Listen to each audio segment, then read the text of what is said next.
Саламатсыңарбы балдар? Бүгүнкү биздин сабагыбыздын темасы компьютерлердин өнүгүү тарыхы. Адамдар компьютерлерди качан ойлоп таап, жана ушул бүгүнкү күнгө чейин келгенчекти компьютерлер кандай жолду басып өнүгүп келишкен. Эми силер бул сабакты окуурдан мурда эң биринчи мен силерден сурагым келет. Компьютер деген эмне? Компьютер эмнеге керек? Кандай? Чыгаруу техникасы. Маалымат алуу, эң туура. Демек, компьютер деген бул маалымат менен иштей турган аспап. Эми маалымат менен ар кандай амалдарды аткарса болот, бирок башында компьютерлер жаңы пайда болгондо алар болгону эсептөө үчүн гана колдонулган. Ошондуктан аларды мурун электрондук эсептөө машиналары деп аташчу. Мурун уксаңар керек, электрондук эсептөө машиналары. Демек, компьютерлерди эсептөө үчүн колдонулушса, андан мурун, компьютерлерден мурун адамдар кандай аспаптарды колдонуп келишкен эсептөө үчүн? Туура айттыңар. Адегенде адамдар компьютерлер пайда боло электе кадимки эле жанагы счетторду колдонушкан. Өзүңөр көрсөңөр керек, мындай тегерекчелерди ары бери мынтип ыргытып адамдар ойноп эсептөөлөрдү жүргүзгөн. Андан кийин бара-бара 19-кылымдарда атайын механикалык машиналар пайда болгон.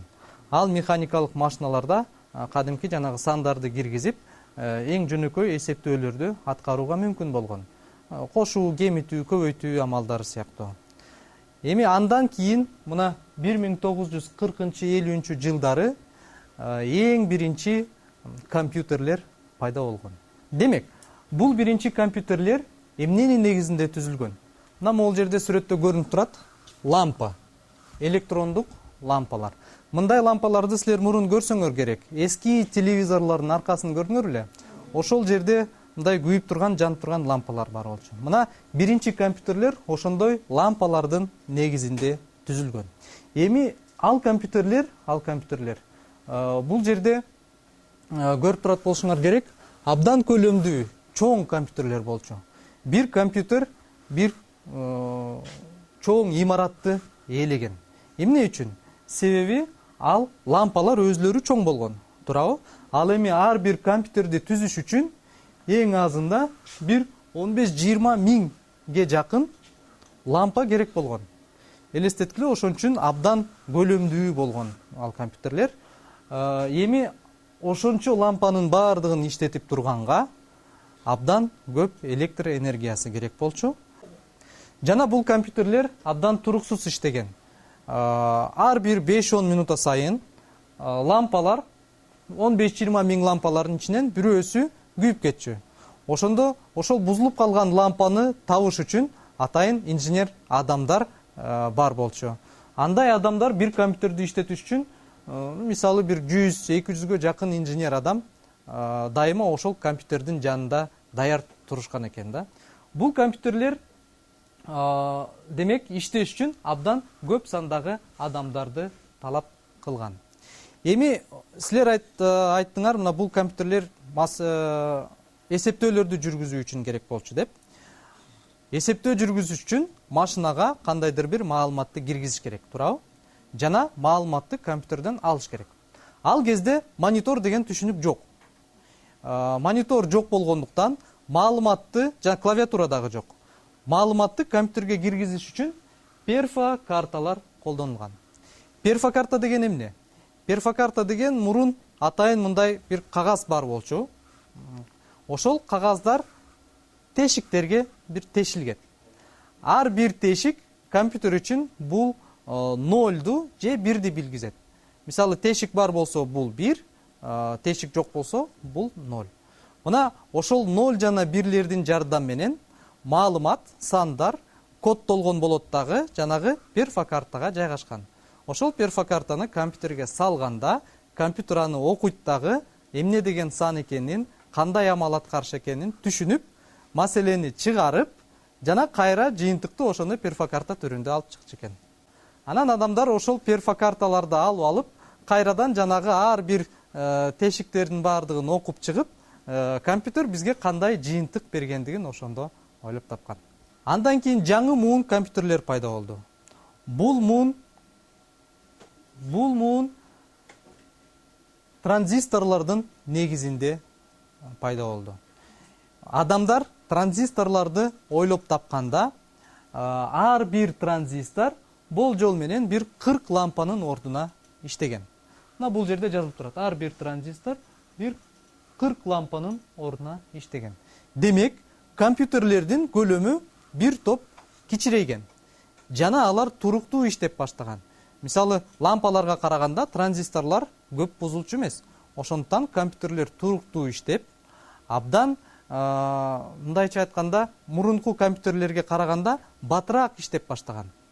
Демек, ал компьютерлердин электр энергияга муктаждыгы азайган, аларды иштеткен адамдардын саны дагы азайган.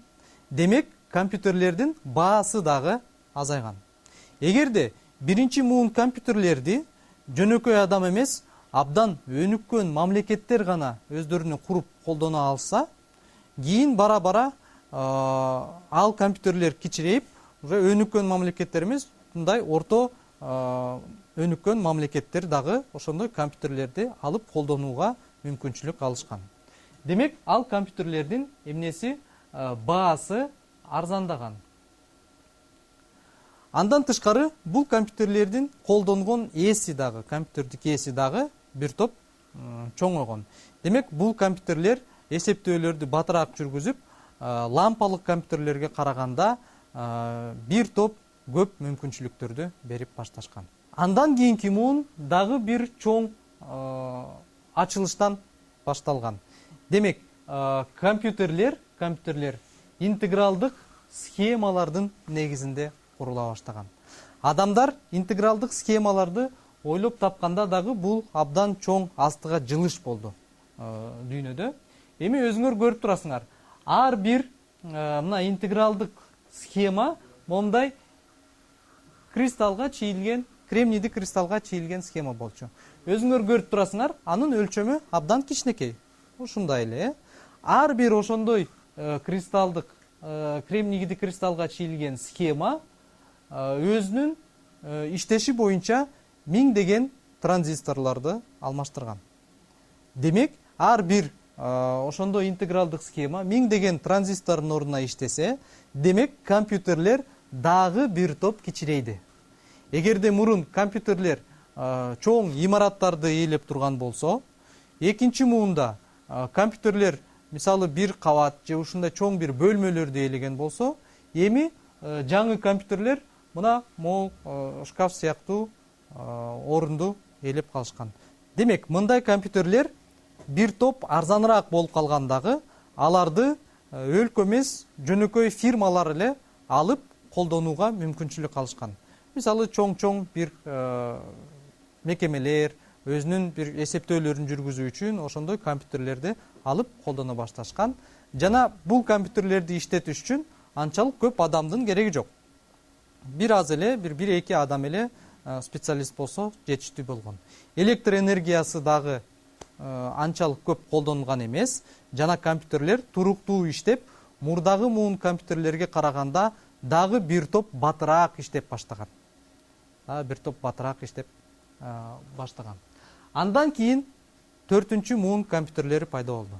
4-чү муун компьютерлери чоң интегралдык схемалардын негизинде түзүлүп баштаган. Эми чоң интегралдык схема десе, силер ойлойт болушуңар керек, баягы интегралдык схемаларды мындай чоңойтуп жасап коюшкан деп. Жок, андай эмес. Бул жерде мааниси мындай.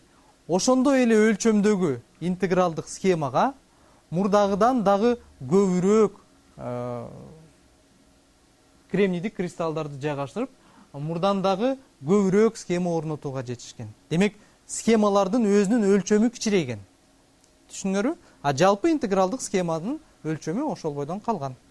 Демек, бул компьютерлер 3-чү муун компьютерлерге караганда дагы бир топ кичирейди, жана дагы бир топ арзандады. Мына ушул 4-чү муун компьютерлери пайда болгондо, 80-жылдары, биз мына көнүп калган персоналдык компьютерлер ошондо пайда болгон. Мындай компьютерлерди жөнөкөй адамдар эле сатып алып, үйүнө коюп иштөөгө мүмкүнчүлүк алышты. Мына ошол учурда баягы маалыматты киргизүү үчүн биз көнүп калган клавиатура жана маалыматты чыгаруу үчүн биз көнүп калган мониторлор пайда болгон. Демек, мына ушинтип компьютерлер акырын жөнөкөй эсептөө машинасынан баштап биздин азыркы көнүп калган компьютерлерге чейин жетишти. Биз азыр колдонуп жаткан компьютерлер булар 5-муун компьютерлери. Андан кийинки муун жаңы. Бул жерлерде, бул компьютерлерде микропроцессорлор колдонулат. Эми силер билет болушуңар керек, компьютерлер башында эсептөө үчүн колдонулуп башташса, азыр компьютердин жардамы менен каалаган ишти аткарса болот, маалымат менен. Каалаган маалымат менен. Мисалы, текст менен иштесе болот, сүрөт тартса болот, музыка окуса болот, видео көрсө болот, туурабы? Жана маалыматты алмашса болот. Маалыматтын баардык түрлөрү компьютерге түшүнүксүз. Себеби компьютер бул жөнөкөй эле машина, темир. Анын жаны жок, туурабы? Демек, адамдар мына маалыматтын ар кандай түрлөрүн компьютерге киргизиш үчүн ошол маалыматтын баардыгын 0 жана 1лердин жардамы менен кодтошкон. Мына биз башында айтып кеттик, перфокарта деп, туурабы? Ал жер перфокартадагы ар бир тешик бирди билдирет, тешик жок болсо 0, туурабы? Бул компьютерге киргизилгенде мына ошол 0 жана 1лердин уландысы түрүндө колдонулат деген. Азыркы учурда болсо, мына маалыматты киргизүү үчүн клавиатуралар колдонулат. Клавиатурадан силер кандайдыр бир баскычты басканда, чынында компьютерге кандайдыр бир сан кетет. Ар бир баскычтын, ар бир тамганын өзүнүн сандык номери болот дагы. Ал номерди биз сан түрүндө айландырып компьютерге жиберсек болот. Демек, компьютердеги маалыматтын баардык түрү, текст болобу, сүрөт болобу, үн болобу, видео болобу, булардын бүт баардыгы сандарга айландырып, анан компьютерде 0 жана 1лердин жардамы менен сакталган. Түшүндүкпү? Кандай деп ойлойсуңар? Мисалы, силер билет болушуңар, санарип деген сөз, digital деген сөз. Мисалы, digital камера, санарип камера, туурабы? Digital видео камера, сандык деп. Эмне үчүн буларды сандык деп атап коюшкан? Себеби алар колдонулган маалымат чынында сандар түрүндө кодтолгон. Болгондо дагы жөнөкөй сан эмес, жанагы 0 жана 1лердин жардамы менен. Демек, бул учурда компьютерлерде атайын сандардын системасы, эсептөө системасы, экилик эсептөө системасы колдонулат. Биз көнүп калган система кандай? Биз көнүп калган система ондук система деп аталат. Себеби бизде 10 цифра бар, 10 түрдүү цифра, 0дон баштап 9га чейин. 0, 1, 2, 3, 4, 5, 6, 7, 8, 9. 9дан башка цифра жок, туурабы? Ал эми компьютерде болсо, болгону 2 цифра бар, 0 жана 1. Мына ошол 0 жана 1лердин жардамы менен биз каалаган маалыматты коддосок болот. Эми адамдар башында биз айткандай компьютерлерди эсептөө үчүн колдонушкан, ал жерде болгону сандар болгон, туурабы? Ошондуктан алар башка типтеги маалымат түрлөрү менен иштеген эмес. Мисалы, текст менен иштей алчу эмес, үн менен иштей алчу эмес. Кийин бара-бара адамдар ошол текстти дагы, үндү дагы сан түрүндө көрсөтүүгө үйрөнүштү. Мисалы, текстти кантип сан түрүндө көрсөтсөк болот? Биз ар бир алфавиттеги тамганы номерлеп чыксак, ар бир тамганын номери болот дагы, ал эми ошол сан түрүндө берилген номерди экилик системадан 0 жана 1дин жардамы менен көрсөтсөк болот. Сүрөттү кантип көрсөтсөк болот? Сүрөттү көрсөтүш үчүн силер билесиңер, ар бир сүрөт чекиттерден турат. Ошол чекиттерди пиксель деп аташат. Ар бир пикселдин координатасы бар. X огу боюнча жана Y огу боюнча. Туурабы? Бул координатасын сан түрүндө көрсөтсөк болот. Мына ошентип сүрөттү дагы сан түрүндө көрсөтүүгө болот. Демек, сүрөт чекиттерден турат. Чекиттерди биз пиксель деп атайбыз. Пикселдин координаталары бар, X жана Y огу боюнча, жана түсү бар. Түстөрдү дагы номерлеп койсок болот. Мисалы, кара түс бул 0, ак түс мисалы үчүн 15. деп мына ошентип ар бир түстү номерлеп чыксак, каалаган сүрөттү тиешелүү чекиттер жана түстөр түрүндө көрсөтсөк болот. Эми үндү кантип сан түрүндө коддосо болот? Силер билесиңер, үн деген бул кадимки эле толкун. Физикадан өткөнсүңөр, туурабы? Толкундун атайын өзүнүн көрсөткүчтөрү болот. Мисалы, толкундун жыштыгын сан түрүндө көрсөтсө болот, туурабы?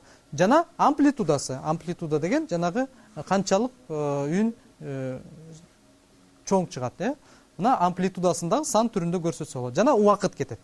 Мына убакыттын ар бир моментинде канча сандагы жыштык жана кандай амплитуда менен абаны титиретиш керек. Мына ошондо тиешелүү үн чыгат деп билсек болот. Мына ошентип видеону дагы сандар түрүндө коддосо, үндү дагы сандар түрүндө коддосо болот. Видеону кандай коддойбуз? Видео бул кадимкидей эле жанагы алмашып турган сүрөттөр, кадрлар деп аташат, туурабы?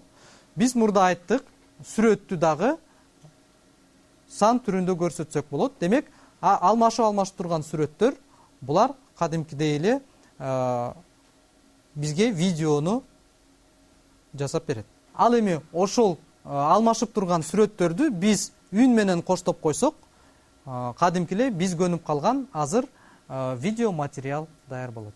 Демек, биз маалыматтын каалаган түрүн сандар түрүндө коддосок болот экен. Мына ошентип компьютерлер башында жөнөкөй эсептөө машиналарынан баштап биздин азыркы убакытта каалаган маалыматтын түрү менен иштей алган күчтүү машиналарга айланышты. Рахмат.